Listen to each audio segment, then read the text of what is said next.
Sullivan's hand trembled so violently the moment they stepped through the gilded doors of the Grand Orleans ballroom. 200 heads turned in unison. 200 pairs of eyes locked onto them. The sudden silence pressed against Marceline's chest like a physical weight. "I can't," Sullivan whispered, his voice barely audible beneath the string quartet that had resumed playing. His face had gone chalk white. "I can't do this." Marcelline caught his wrist before he could bolt. His pulse hammered against her fingers.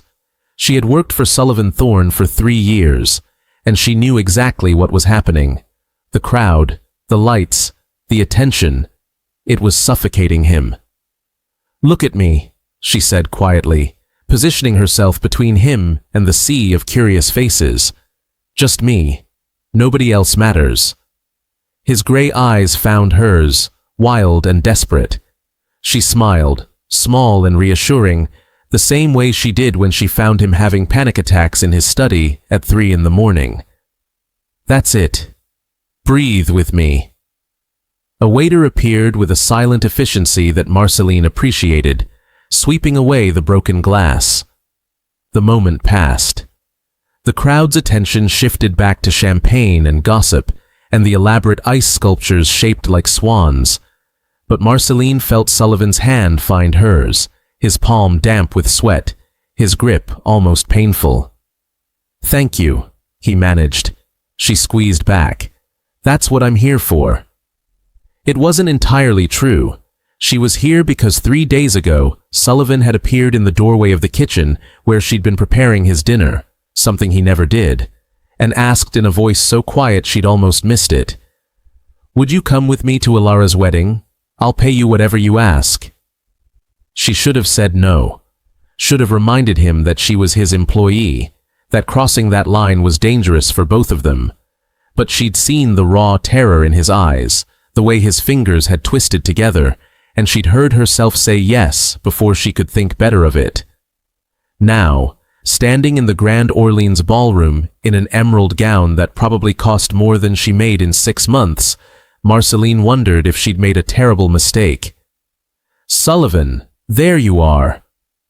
Ilara Thorne descended upon them like a glittering storm, all champagne silk and diamond earrings that caught the chandelier light. She was everything her brother wasn't. Loud, confident, magnetic. She kissed Sullivan's cheek, leaving a lipstick mark he wouldn't notice for hours. "And Marcelline, oh my God, you look absolutely stunning. That color is perfect on you." Ilara's enthusiasm seemed genuine, but Marcelline caught the calculating look in her eyes. "Everyone's been asking who you are. I've been very mysterious about it." "Ilara, please," Sullivan started, but his sister was already pulling them toward the crowd. "Come meet Marcus.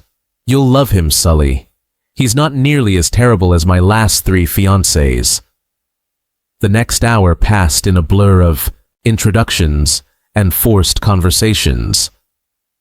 Marcelline watched Sullivan struggle through each interaction, his responses clipped and awkward, his body rigid with tension.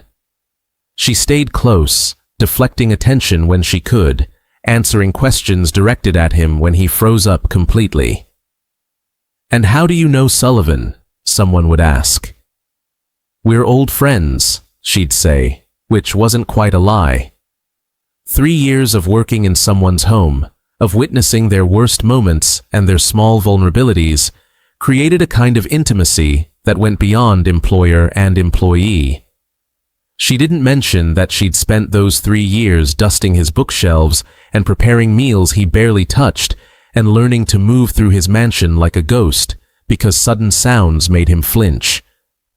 "You're good at this," Sullivan murmured during a brief moment when they were alone near the bar.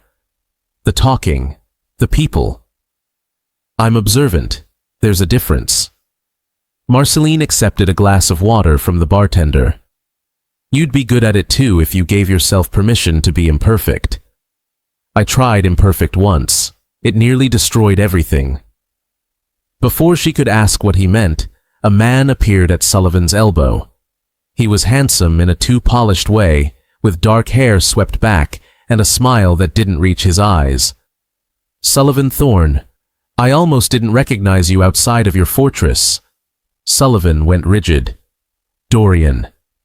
The name meant nothing to Marcelline, but the way Sullivan said it, like swallowing glass, made her pay attention. "Surprised to see me?" Dorian's smile widened. "Ilara was kind enough to invite me. We have mutual friends, apparently. She doesn't hold grudges like her brother does." "You should leave," Sullivan said, his voice shaking. "At a wedding? How rude." Dorian's gaze slid to Marcelline, lingering in a way that made her skin crawl. "And who's this? I don't believe we've been introduced." "Nobody," Sullivan said quickly. Too quickly. Dorian's eyebrows lifted. "Nobody? Come now, Sullivan. You don't bring nobody to your sister's wedding." He extended his hand to Marcelline. "Dorian Castile, former business partner, former friend, current persona non grata, apparently." Marcelline didn't take his hand. "Marcelline Aduke." "Aduke. Beautiful name." Dorian's eyes moved between them, calculating something. "So, you're the billionaire's bride?" "I'm not." But Dorian was already walking away, disappearing into the crowd before she could correct him. "Who was that?" Marcelline asked. Sullivan's face had gone gray. "Someone I never wanted to see again." "Sullivan, I need air, please." He was already moving toward the balcony doors, and Marcelline followed, her heels clicking against marble. The December air hit them like a slap, cold and clean after the overheated ballroom. Sullivan gripped the balcony railing, his knuckles white. "He tried to steal my company," Sullivan said without looking at her. 5 years ago. We were partners. I trusted him completely. And he went behind my back, talked to investors, and spread rumors about my mental state. Said I was unstable, incompetent, dangerous. Sullivan? He was almost successful. I had to fight for months to keep control. Had to expose what he'd done. He lost everything. His reputation, his money, his connections. And I... Sullivan's voice cracked. I lost the ability to trust anyone. To be around people without feeling like they're waiting for me to fall apart. Marcelline moved closer, not touching him, but close enough that he could feel her presence. You didn't fall apart. I hid. I built walls. I let my company run itself while I disappeared into that mansion and convinced myself it was safer to be alone. He finally looked at her, and the vulnerability in his eyes made her chest ache. Until you. You were the first person in years who didn't make me feel like a project to fix or a victim to pity. You just let me be. The moment stretched between them, fragile and charged. Inside, the string quartet shifted to something slower, romantic. Through the glass doors, Marcelline could see couples beginning to dance. We should go back, she said softly, before Ilara comes looking for you. Sullivan nodded, but neither of them moved. The ceremony was beautiful in the way expensive things usually are. Perfect flowers, perfect music, perfect vows spoken in front of a perfect backdrop of twinkling lights and white roses. Marcelline sat in the back row, but Sullivan had insisted she sit beside him in the family section, ignoring the raised eyebrows and whispered questions. Halfway through the vows, Marcelline felt Sullivan's breathing change. The shallow, rapid gasps she recognized immediately. His hands clenched on his knees. Sweat beaded on his forehead. Sullivan, she whispered. He shook his head, unable to speak. Everyone was watching the couple at the altar, but in seconds they'd turn and see Sullivan Thorne having a panic attack at his sister's wedding. The headlines would write themselves. Marcelline didn't think. She just acted. She took Sullivan's face in her hands and kissed him. His shock lasted exactly 2 seconds before his hands came up to grip her wrists, not pulling away, just holding on like she was the only solid thing in a tilting world. The kiss was gentle, grounding, completely inappropriate for their current location, but absolutely necessary. When she pulled back, his breathing had steadied. His eyes were wide but focused. The panic had receded. "Better?" she whispered. He nodded, still staring at her like he'd never seen her before. What neither of them noticed was the woman in the row behind, phone angled perfectly, capturing the moment with crystal clarity. Or Dorian Castile, 3 rows over, watching with an expression of calculated interest. The reception exploded with music and laughter, and the kind of expensive joy that only the wealthy seemed capable of, manufacturing. Marcelline tried to slip away to the restroom, needing a moment to process what had just happened. The kiss, Sullivan's confession on the balcony, the way her heart was still racing. But the crowd had other ideas. "You must be so excited," a woman in diamonds said, catching Marcelline's arm. "Excuse me? The wedding, when's yours? Please tell me it's soon. Sullivan Thorne off the market. Every socialite in New Orleans is going to be devastated." We're not. But the woman was already gone, pulled into another conversation. Marcelline's stomach twisted. The kiss. People had seen the kiss and drawn their own conclusions. She finally made it to the restroom, locking herself in a stall and pressing her forehead against the cool metal door. This was getting out of control. She was Sullivan's employee, his maid. The kiss had been purely practical, a way to stop his panic attack, nothing more. Except it hadn't felt like nothing. When she emerged from the stall, she found her purse sitting on the marble counter where she'd left it. But something was wrong. The zipper was partially open, though she'd definitely closed it. Her phone was missing. Marcelline's pulse quickened. She checked every pocket, every compartment. Gone. A piece of paper fluttered out when she picked up the purse. Heavy cardstock, expensive, the kind used for wedding invitations. But the message written on it in elegant script made her blood run cold. "Enjoying the party? Don't make a scene. I'd hate for Sullivan's sister to have bad memories of her special day." No signature, no explanation. But Marcelline knew with absolute certainty who'd written it. She should tell Sullivan, should find security, should do anything except what she actually did, which was fold the note carefully, tuck it back into her purse, and return to the reception with a smile fixed on her face. Ilara's wedding was lavish enough without adding drama, and Sullivan was finally relaxing, talking to his sister's new husband with something approaching ease. Marcelline couldn't ruin that for him, not tonight. She stayed close to the crowd, avoiding dark corners and empty hallways. The party swirled around her, champagne towers, and elaborate toasts, and a 12-tier cake that probably cost more than her car. She kept scanning for Dorian, but he seemed to have disappeared. "Dance with me." Marcelline turned to find Sullivan standing there, hand extended, looking terrified and determined in equal measure. "Sullivan, you don't have to." "I want to. Please." The song was slow, something classical she didn't recognize. Sullivan's hand was warm against her back, his other hand holding hers with a gentleness that made her throat tight. They swayed together, not quite matching the rhythm, but not caring either. "I'm sorry," he said quietly. "For earlier, the kiss.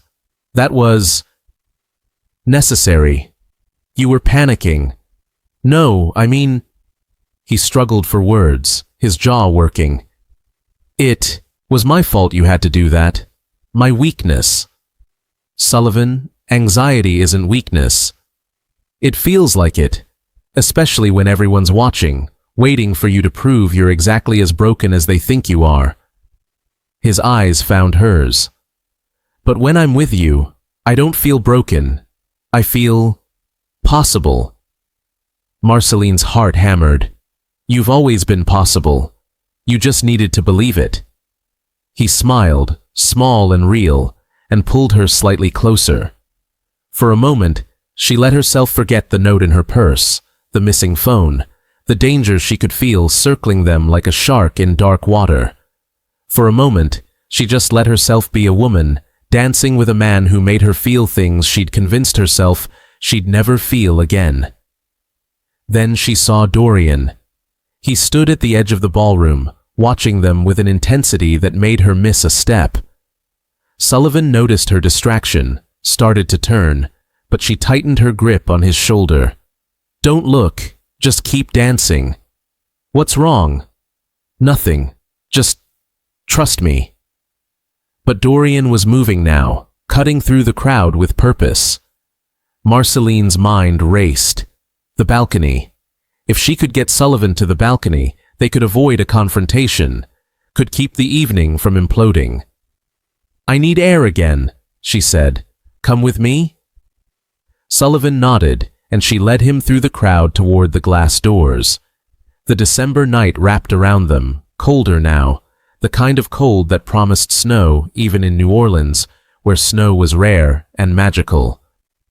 Are you going to tell me what's really going on? Sullivan asked. Marcelline opened her mouth to answer, to finally tell him about the note and her missing phone, and the crawling sensation she'd had all evening of being watched. But before she could speak, footsteps echoed behind them. Running away, Sullivan?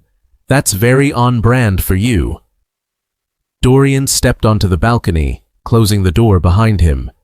The music from inside became muffled, distant. They were alone. Leave us alone, Dorian, Sullivan said, but his voice shook. I just want to talk, that's all. Just a conversation between old friends. Dorian's smile was sharp. And congratulations, by the way, on the engagement. Though I'm surprised you didn't announce it publicly. Keeping secrets, Sullivan? That's not like you. We're not engaged, Marcelline said firmly. No? That's not what it looked like during the ceremony. That was quite a kiss. Dorian pulled out his phone, tapped the screen, and held it up. The photo was damning. Marceline's hands on Sullivan's face, their lips meeting, the intimacy of the moment captured perfectly. Delete that, Sullivan demanded. Why would I delete proof of true love? Dorian's voice dripped with mockery. Unless it's not true love. Unless she's just another employee you're taking advantage of. Is that it, Sullivan? Are you exploiting this poor woman? You don't know anything about us, Marcelline said. I know Sullivan Thorne. I know he takes things that don't belong to him. Companies, success, credit for ideas that weren't his. Dorian stepped closer. I know he destroyed my life and then hid away in his mansion like a coward while I lost everything. You tried to steal from me, Sullivan said, his voice stronger now. You lied to investors. You falsified documents. You did that to yourself. I tried to save the company from your incompetence. You were barely functional, Sullivan. Panic attacks in meetings, paranoia, unable to make basic decisions. Someone had to take control before you ran everything into the ground. That's not what happened, isn't it? Dorian's eyes glittered. And now here you are, dragging another innocent person into your dysfunction. Does she know what she's getting into? Does she know that eventually you'll retreat so far into yourself that she'll be taking care of a ghost? Stop it, Marcelline said. Or what? You'll kiss him again? Fix him with your magical feminine touch? Dorian laughed, cold and bitter. Sullivan doesn't get fixed. He just drags everyone down with him. Sullivan flinched like he'd been struck. Marcelline saw the doubt creeping into his expression, the old fears rising, and something in her snapped. You're wrong, she said, stepping between Sullivan and Dorian. Sullivan survived what you did to him. He built himself back up. He created a life where he feels safe, and there's nothing wrong with that. The only person who's broken here is you, obsessing over something that happened 5 years ago because you can't accept that you lost. Dorian's face darkened. Careful, sweetheart. You don't want to make an enemy of me. Is that a threat? It's a promise. Sullivan took everything from me, and now I'm going to take everything from him. Dorian's eyes fixed on Marcelline with predatory focus. Starting with you. Inside the ballroom, fireworks began. Midnight. Christmas Eve becoming Christmas Day. The explosions of color and sound covered the scuffle that followed. Dorian lunged forward. Sullivan tried to block him, but Dorian was faster, more desperate. He grabbed Marcelline's arm, yanking her toward the balcony railing. She fought, driving her elbow into his ribs, but he held tight. Sullivan took everything from me, Dorian hissed in her ear, and now I'll take everything from him. Marcelline saw the glint of metal, a small knife, probably stolen from the catering table. She twisted hard as he swung, and instead of her throat, the blade caught her arm, slicing through fabric and skin. Pain blazed bright and immediate. She screamed, more from fury than fear, and shoved Dorian with all her strength. He stumbled backward, caught off balance. For a moment, he teetered at the railing, and Marcelline's heart stopped. She didn't want him dead, just gone, but he caught himself, regained his footing. Then Sullivan hit him. Marcelline had never seen Sullivan move like that. He'd always been so careful, so controlled, every action measured and quiet.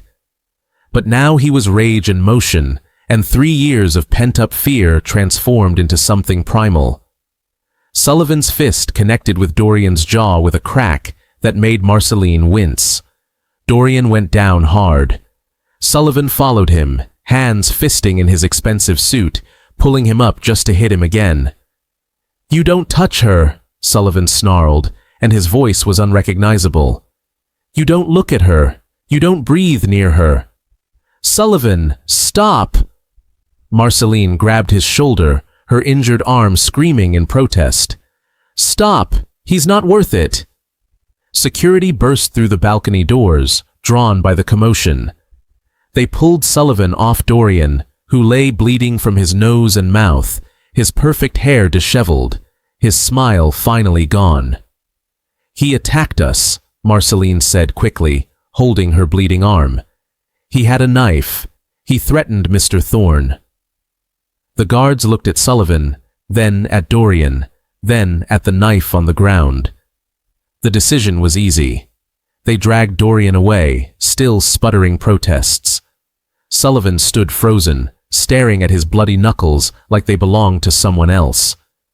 The fireworks continued to explode overhead, beautiful and violent, and completely inappropriate for what had just happened. "Sullivan," Marcelline said softly. He looked at her, and the devastation in his eyes broke her heart. "I hurt him. I couldn't stop. I saw him cut you and you protected me. I lost control. That's what he said would happen. That I'd drag everyone down. That I'm broken and dangerous and—" "Sullivan." She took his face in her hands, heedless of her bleeding arm.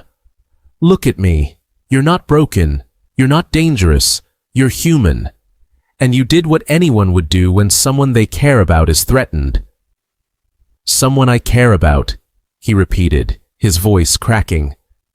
"Marcelline, The balcony doors opened again. Ilara stood there, still in her wedding dress, her face pale. "What the hell just happened? Security just dragged Dorian out in handcuffs. They said—" She saw Marcelline's arm, the blood soaking through emerald silk. Oh my God. The rest of the evening passed in a blur. Paramedics, police statements, Ilara crying and apologizing for inviting Dorian, for not knowing, for everything. Marcus, her new husband, trying to salvage what remained of the reception. Guests whispering and taking photos, and creating the exact spectacle Sullivan had spent years trying to avoid. Through it all, Sullivan stayed at Marceline's side, silent but present. When the paramedics bandaged her arm, his hand stayed on her shoulder. When the police asked questions, he answered for both of them, his voice steady despite the tremor in his hands. It was nearly 3 a.m. when they finally left the Grand Orléans ballroom. The valet brought Sullivan's car around, a sleek black sedan he rarely drove himself, preferring his driver. But tonight, he took the keys. "I can drive," Marcelline said. "You're injured. It's a cut. I can manage. Please." The single word held so much weight. "Let me do this." She relented, sliding into the passenger seat. Her arm throbbed despite the painkillers the paramedics had given her. The adrenaline was wearing off, leaving her shaky and exhausted. Sullivan drove carefully through empty New Orleans streets. Christmas lights still glowed in windows, but the city felt hushed, holding its breath between one day and the next. "I should take you to the hospital," Sullivan said. "Get that properly looked at." The paramedics said it was fine, just needs to be kept clean and dry. "But, Sullivan..." She touched his arm, and he flinched. "I'm okay, really." They drove in silence for several minutes. Marcelline watched the familiar route back to Sullivan's mansion, but when he should have turned left, he went straight instead. "Where are we going?" "Your apartment. You need rest, your own space." "What about you?" He didn't answer, and Marcelline understood. He was planning to drop her off and then disappear back into his fortress, back into isolation. Everything they'd built tonight, the tentative connection, the vulnerability, the moment on the dance floor, would be locked away like it never happened. "No," she said. Sullivan glanced at her. "No? You don't get to do that. You don't get to shut down and push me away because you're scared. I'm not. You are. You're terrified. I can see it. What happened tonight was traumatic and overwhelming and completely reasonable to be frightened by, but running away won't fix it. I hurt someone, Marcelline. I could have killed him if security hadn't stopped me. But you didn't. You stopped when I asked you to. That's not a monster, Sullivan. That's a man who was protecting someone he cares about." His knuckles were white on the steering wheel. "I care about you too much. That's the problem. When I saw him hurt you, I couldn't think, couldn't breathe. All I could feel was rage and terror and this overwhelming need to make sure you were safe. And that's dangerous. That's exactly the kind of loss of control that ruins everything." "Or," Marcelline said softly, "it's exactly the kind of human emotion that makes life worth living." Sullivan pulled over to the curb. They were nowhere in particular, just a quiet street lined with sleeping houses. He put the car in park and gripped the steering wheel like it was the only thing keeping him anchored. "3 years ago," he said quietly, "I woke up and realized I hadn't left my house in 2 months, hadn't spoken to anyone except my driver and the delivery people. I'd become so afraid of the world that I'd stopped living in it. And I thought that was acceptable, that being safe was worth being alone. What changed? You. You came to interview for the position, and you were so calm, so unbothered by me. Everyone else tiptoed around like I was a bomb about to explode. But you just asked where you should start and got to work. You talked to me like I was normal. You left me alone when I needed it, and stayed close when I didn't. And slowly, I started feeling human again." Marceline's throat tightened. "Sullivan, I'm in love with you." The words tumbled out in a rush, like he'd been holding them back for years, and finally couldn't contain them anymore. "I've been in love with you for months, maybe longer, and tonight, when Dorian hurt you, I realized that loving you makes me vulnerable in ways I never wanted to be again, because losing you would destroy me worse than anything Dorian ever did. The confession hung between them, raw and honest and terrifying. Marcelline felt tears sting her eyes. "You're not going to lose me," she said. "You don't know that." "I do, because I'm in love with you too." Sullivan's head snapped toward her, eyes wide with shock. "You... what?" "I love you. I've loved you for a long time. I just didn't think I had the right to say it. You're my employer. I'm your maid. There are rules about this sort of thing." "Rules," Sullivan repeated, and suddenly he was laughing, actually laughing, the sound surprised and genuine. "We just survived an attack by my psychotic ex-business partner at my sister's Christmas Eve wedding, and you're worried about employment rules?" Marcelline smiled despite herself. "When you put it that way, I don't want you to be my maid anymore. I don't want you to work for me, or clean my house, or prepare my meals because you're being paid to do it. I want—" He stopped, swallowed hard. "I want you beside me, as my partner, as someone who chooses to be there, not because of a paycheck, but because of us." "That's a big change." "I know, and if you need time to think about it, or if you'd rather keep things professional, I understand. But Marcelline, I can't go back to how things were before tonight. I can't pretend you're just my employee when my heart stops every time you walk into a room." Marcelline reached across the center console and took his hand. His palm was still scraped from hitting Dorian, but she laced her fingers through his anyway. "Take me home," she said. "To your house, not to drop me off, to stay." Sullivan's breath caught. "Are you sure?" "I'm sure. We'll figure out the details tomorrow. But tonight, I don't want to be alone, and I don't want you to be alone either." He nodded, not trusting his voice, and pulled back onto the road.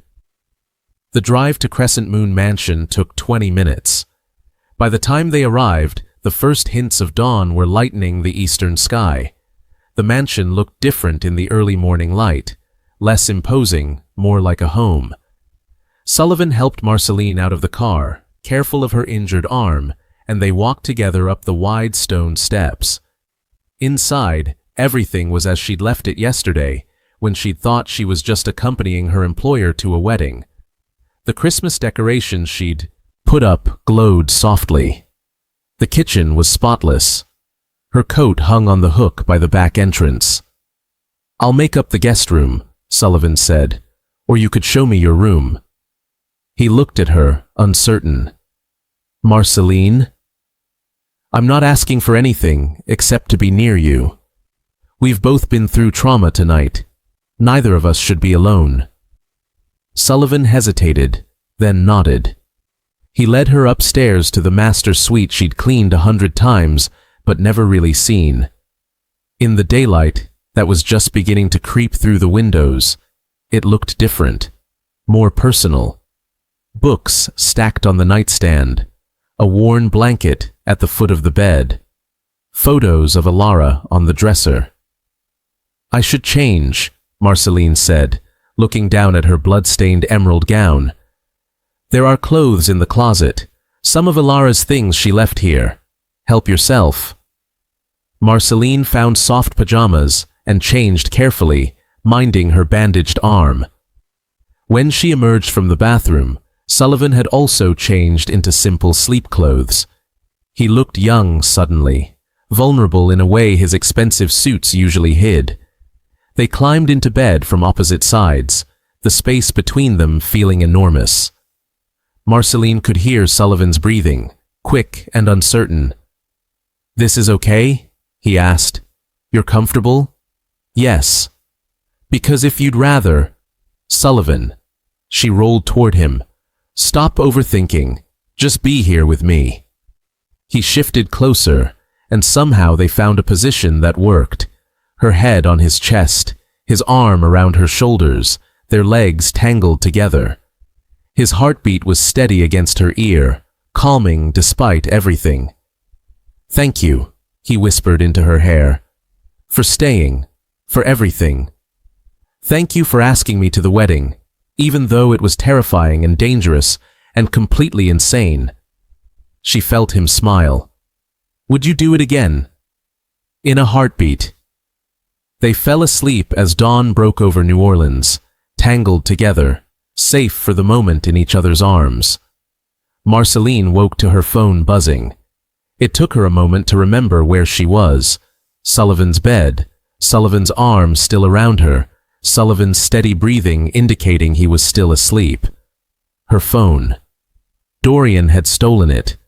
But this was a different phone, she realized. One of Sullivan's, sitting on the nightstand. She carefully extracted herself and grabbed the device. The screen showed dozens of notifications, news alerts, social media tags, missed calls. With a sense of dread, she opened the first news article. Billionaire Sullivan Thorne's secret girlfriend attacked at sister's wedding. The photo was there, the kiss from the ceremony, and below it, speculation running wild. Who was this mysterious woman? How long had they been dating? Why had they kept it secret? The attack was mentioned but sensationalized, turned into a dramatic love story rather than the traumatic reality it had been. "No," Marcelline breathed. "What's wrong?" Sullivan's voice, rough with sleep. She turned to find him sitting up, hair disheveled, eyes concerned. "The photo. It leaked. We're all over the news." Sullivan took the phone, scrolling through articles with an increasingly grim expression. "Of course it did. Nothing stays private in that world. Sullivan, this could destroy your privacy. People will start investigating me. They'll find out I work for you. The optics of that." "I don't care about optics." "You should. This could damage your company, your reputation." "Marcelline." He set the phone aside and took her hands. "I spent 5 years hiding from the world because I was afraid of exactly this. Exposure, judgment, loss of control. And you know what? It happened anyway. Dorian attacked us. People took photos. The story leaked. And I'm still here. We're still here, together. But I'm not going to deny this. I'm not going to hide you or pretend last night didn't happen. If the world wants to know about us, fine. Let them know. I'm done being afraid." Marcelline stared at him. This was a different Sullivan from the man who'd barely been able to enter the ballroom yesterday. Changed somehow. Stronger. "What are you saying?" "I'm saying I want to be with you, publicly, really. Not as my employee, but as my partner. And if that makes me vulnerable, then I'll be vulnerable. Because losing you to protect my image isn't protection at all. It's just another prison." Before Marcelline could respond, the doorbell rang. Then rang again. And again. Sullivan groaned. "Press. They found the house." "How?" "They always do eventually." He climbed out of bed, running a hand through his hair. "I'll call security. Get them removed." But Marcelline was thinking. "Or you could talk to them." Sullivan froze. "What?" "You could give a statement. Control the narrative before they write it for you. Tell them the truth, that Dorian attacked us, that he was arrested, that you're pressing charges. Take away their ability to sensationalize it." "I can't. The cameras, the questions. I'll be with you. The whole time." Sullivan looked at her, and she saw the war happening behind his eyes. Fear versus courage. Old habits versus new possibilities. "Okay," he finally said. "Okay, let's do it." They dressed quickly, Sullivan in casual clothes that made him look more human, Marcelline in borrowed items that almost fit. Her bandaged arm was visible, and she didn't try to hide it. Let them see what Dorian had done. The press had gathered on the lawn like a flock of vultures. At least 20 reporters, cameras ready, questions already being shouted at the closed front door. Sullivan stood at the entrance, hand on the doorknob, breathing hard. "You don't have to do this," Marcelline said quietly. "Yes, I do. For myself, for you, for everyone who thinks hiding is safer than living." He squeezed her hand. "Ready?" "Ready." He opened the door. The chaos was immediate. Shouted questions, flashing cameras, microphones thrust. Forward. Sullivan flinched but didn't retreat. Marcelline stayed beside him, her hand in his, grounding him. "One statement," Sullivan said, his voice carrying over the noise. "Then you leave my property." The reporters settled slightly, sensing they might actually get something usable. "Last night, my former business partner Dorian Castile attacked me and Marcelline Aduke at my sister's wedding. He's been arrested and I'm pressing charges. Marcelline was injured defending herself. I want to be absolutely clear. She is not my employee. She is the woman I love, and anyone who suggests otherwise will be hearing from my lawyers." "Mr. Thorne, how long have you been together? Is it true she was your maid? Did you know Dorian Castile would be at the wedding?" Sullivan raised his hand, and the questions died down. "I'm not answering individual questions. I'm simply setting the record straight. Marcelline and I are together.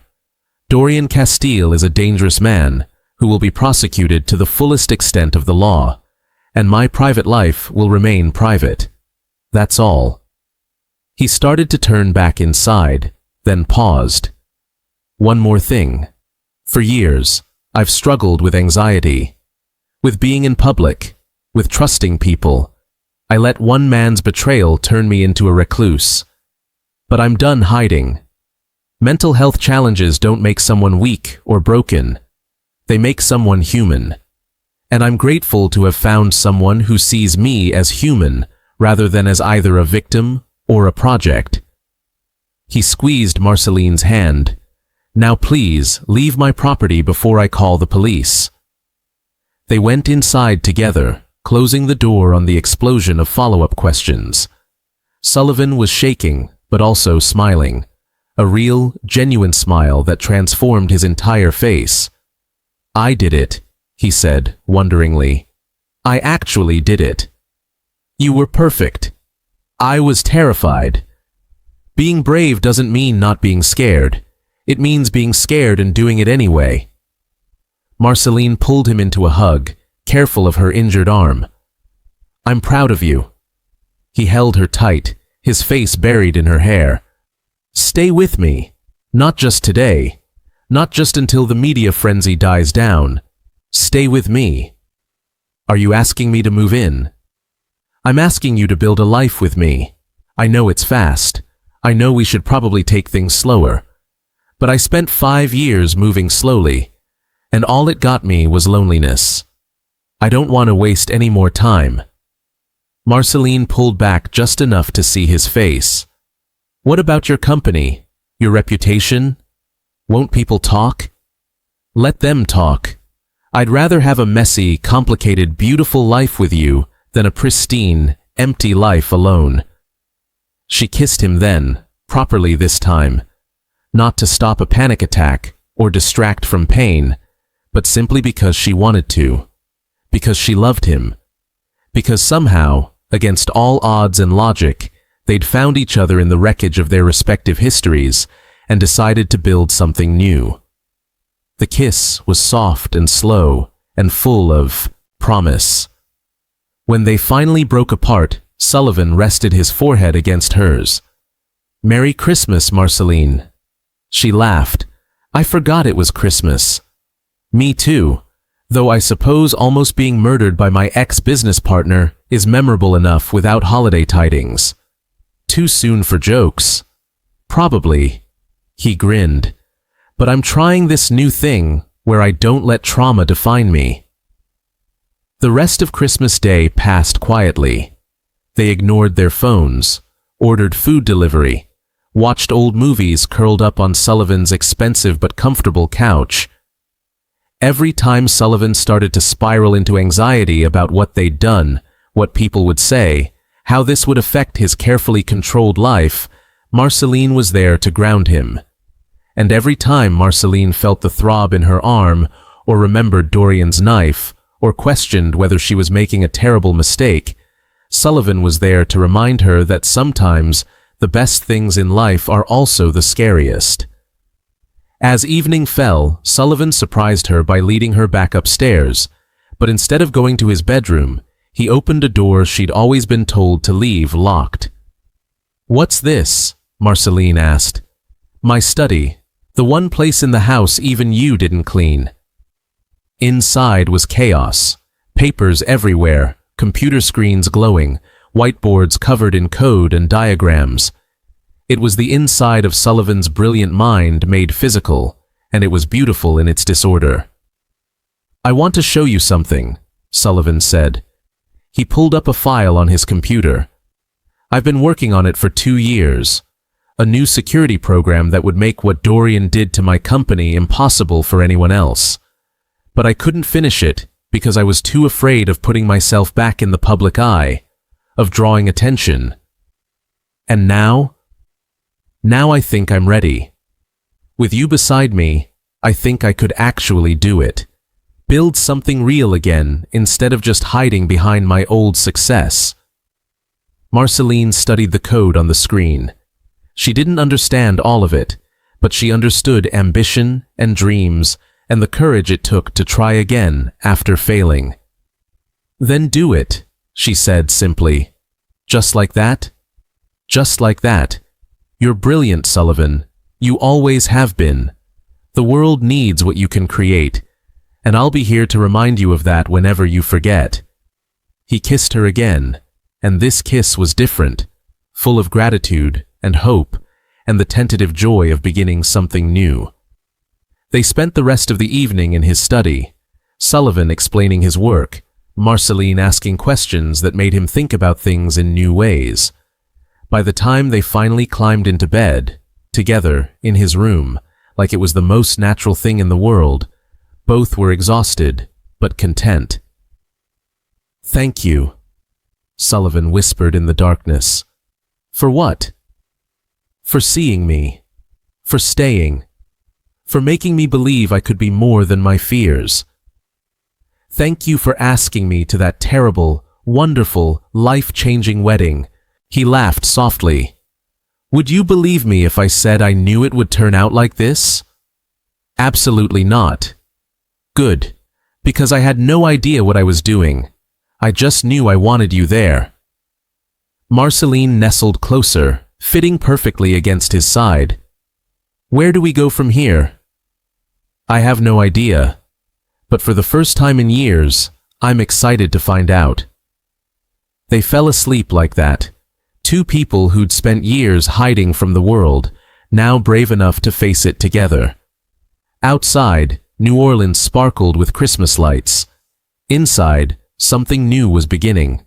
Something real. Something worth fighting for.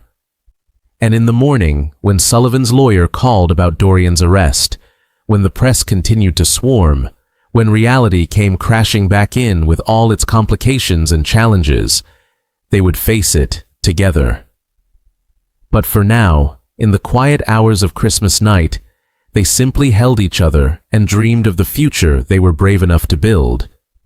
If you've made it this far in their story, thank you for joining Sullivan and Marcelline on their journey from employer and employee to partners in life. Their story reminds us that love often comes from unexpected places, that healing is possible even after trauma, and that sometimes the bravest thing we can do is let someone see us as we truly are. If this story touched your heart, please subscribe for more emotional tales, hit the like button, and share in the comments below what moment resonated with you most. Did you relate to Sullivan's anxiety, Marcelline's strength, the courage it took for both of them to choose vulnerability over safety? Your thoughts and engagement help stories like this reach others who might need to hear them. Until next time, remember, you are not defined by your fears, but by the moments you choose to be brave despite them.